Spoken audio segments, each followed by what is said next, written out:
benn bi mooy à l'entrée bi sikkar si yëngoo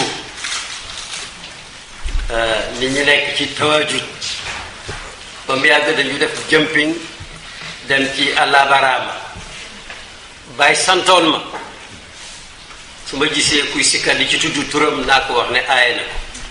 billahi ladi la ilaha illa su ma neexee may wax barhama ba ngoon ba bër set dara nekku ci su may wax allah ba bër set dara nekku ci bàyyi nee na bu ñu leen boole moo ma gën a xam man xaw ma nag yéen bu leen di détail bàyyi dafa jógee tukki mu rëy ma ci Moyen-Orient faf jaar Cotonou faf jaar Niamey dem ba cawta Mayaka ci kër Aboubacar cawta borom këru Seyd Umul Xayri Ñas gën a détaillé mu yaa ami ñang rakki màkki xanaa leer na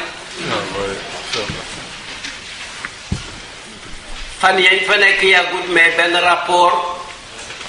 ci biir taalibe yi ñëw di wax bàyyi ne ko tuubeen yooyu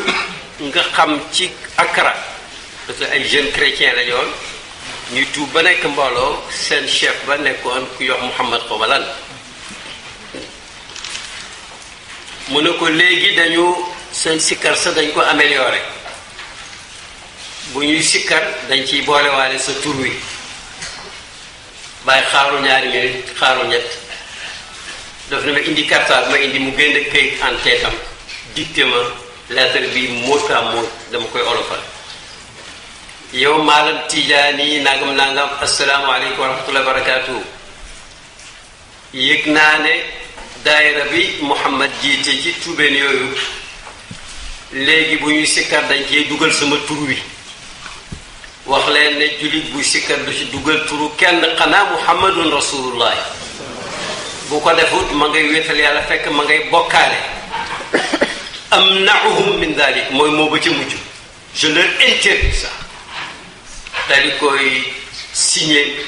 tamponné ko jox ko nit mu dem ba Accra jox ko maalam fada maalam ku ma wax léegi Mouhamad Tidiane. Mouhamad.